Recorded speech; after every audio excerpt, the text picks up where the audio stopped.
Money FM 89.3, best of breakfast. Mind your business, only on Money FM 89.3. Money FM 89.3, Audrey Seek here with you on Mind Your Business. So when we say C-suite, what comes to mind? Off the top of my head, there's of course the CEO, the Chief Executive Officer, the CPO maybe, Chief Product Officer, or the CFO, Chief Financial Officer. These are the ones that come to the fore, but in the past few years, we've seen a monumental shift in the C-suite landscape. One perfect example is the evolving Chief Financial Officer role, which has seen an uptick in responsibilities within the past few years. Now, traditionally, many of us recognize that a CFO's role is predominantly focused on helping companies improve cash flow and profitability, which importantly helps deliver growth and attract investment.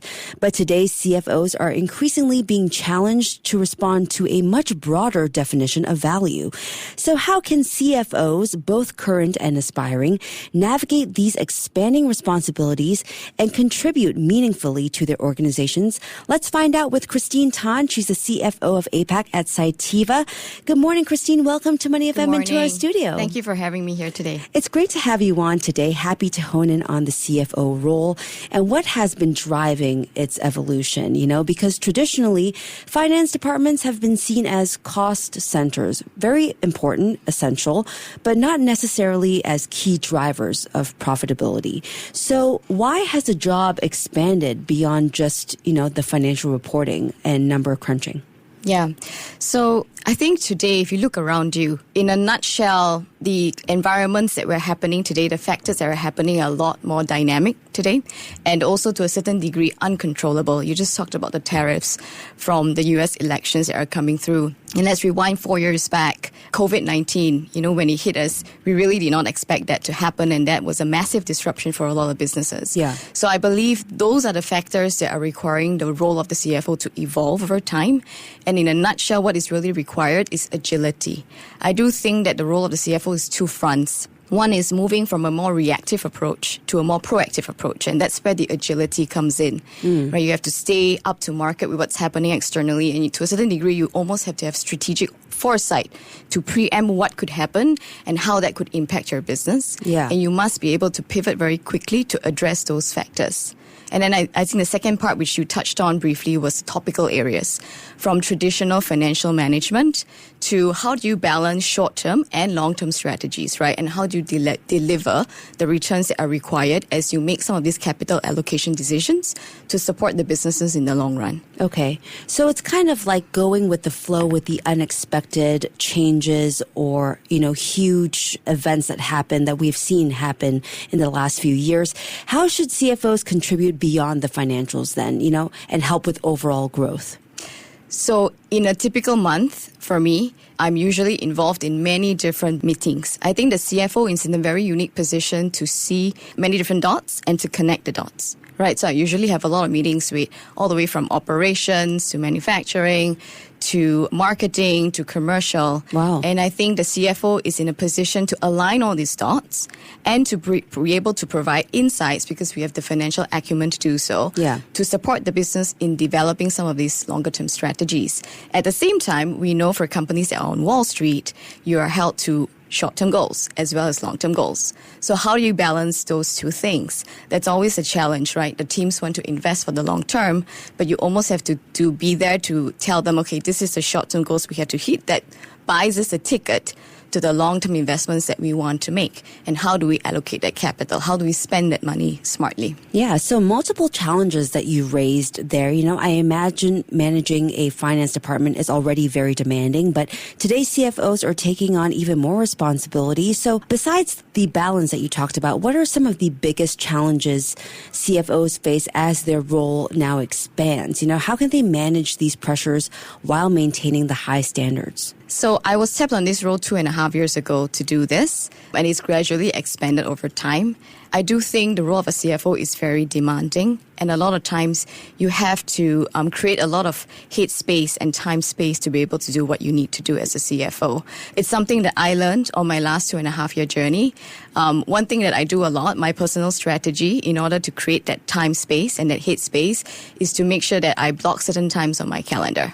Okay. Right, so that I have no meetings and I'm able to do what I need to do, whether it's reading external market news, whether it's connecting the dots on some research reports. The other thing that I think is critical for CFOs, you talked about the finance department, right? Yeah.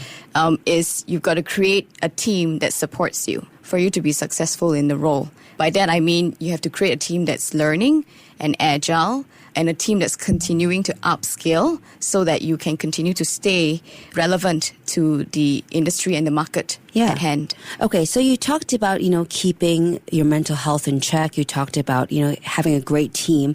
But how could people overcome skill gaps and adapt effectively to this shift with, this transition from a traditional finance role to a broader strategic one? So we typically talk about the 7-20-10 rule. 7 is on the job learning, and then 10 is formal learning, right? And 20 is perhaps coaching or mentoring. And that's the rule that we employ as well within the company.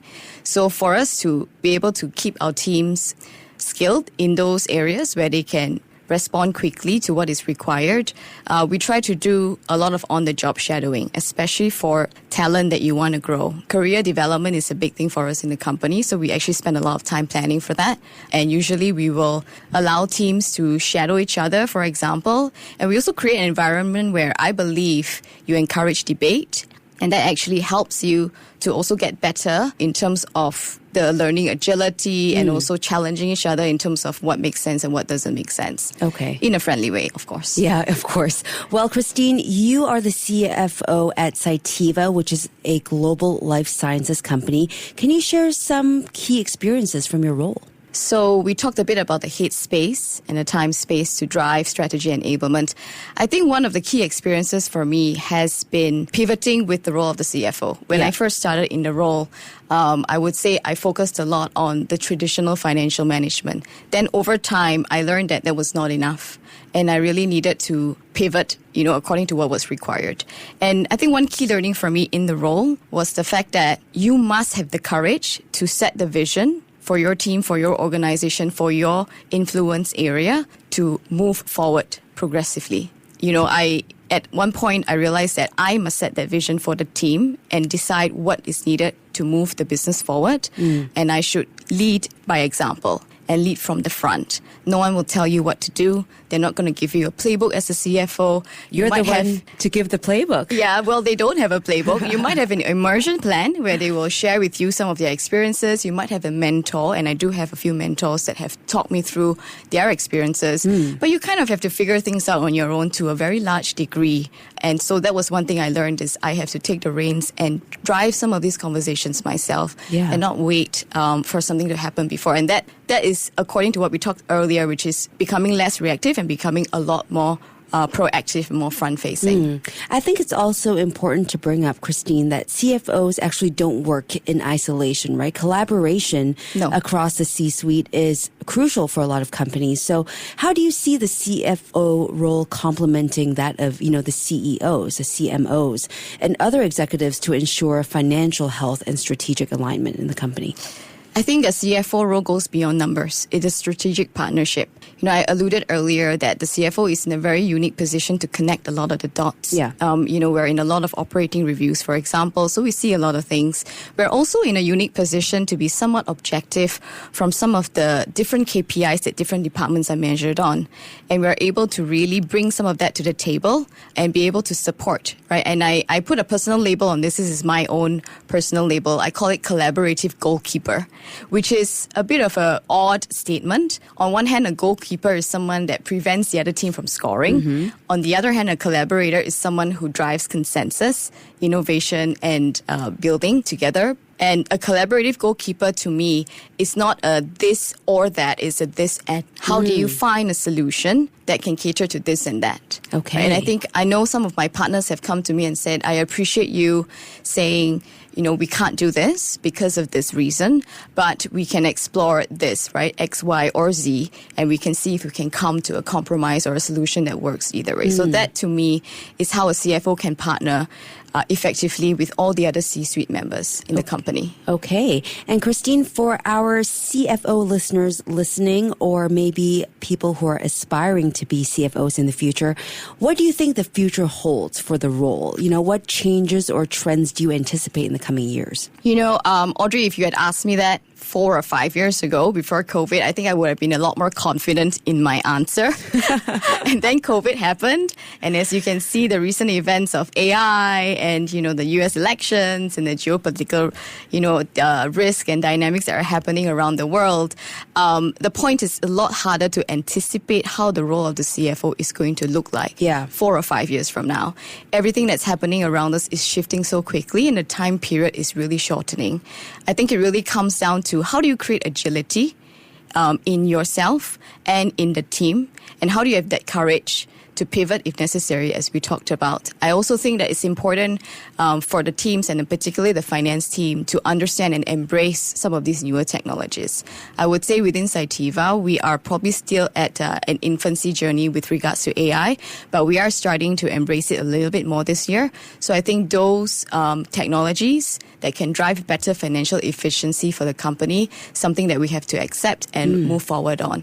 But then it's a question of how do we do that safely and at the same time protect the company assets. Yeah, so you can't stop change. You may as well embrace it, right? So what advice would you give to aspiring business leaders looking to break through in their industries? What would you say to them?